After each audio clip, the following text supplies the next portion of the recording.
তার স্বামীটা হঠাৎই স্ট্রোক করে মারা যায়। তো এখন উর্মি শ্বশুরবাড়ি থেকে উর্মিকে বের করে দিয়েছে। তো উর্মি এখন কোথায় যাবে? তো উর্মির স্বামী অবস্থা ভালোই ছিল, কিন্তু উর্মিদের অবস্থা বেশি ভালো না। তো উর্মি এখন তার মার বাসায় উঠেছে।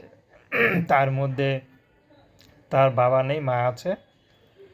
তো মা এখন কি করে চালাবে অভাবের সংসার? কারণ মার ছোটোখাটো একটা ব্যবসা ছিল, সে ব্যবসাও ধরা খেয়েছে। তো এখন সেলাইয়ের কাজ করে তার মা। তো উর্মি এখন চাচ্ছে যদি ভালো একজন মানুষ পায় তাহলে তাকে বিয়ে শাদী করবে। উর্মি চাচ্ছে না মার ঘাড়ে বোঝা হয়ে থাকতে। সেই মানুষটি যেমনই হোক, বিবাহিত যদি হয় আরও ভালো হয়। কারণ উর্মি যখন বিবাহিত, যদি তার ঘরে সন্তানও থাকে কিন্তু স্ত্রী নাই, তাহলে সেই সন্তানকে তার নিজের সন্তানের মতো দেখাশোনা করবে। তো দর্শক, এ ছিল উর্মির জীবনের সংক্ষিপ্ত জীবন।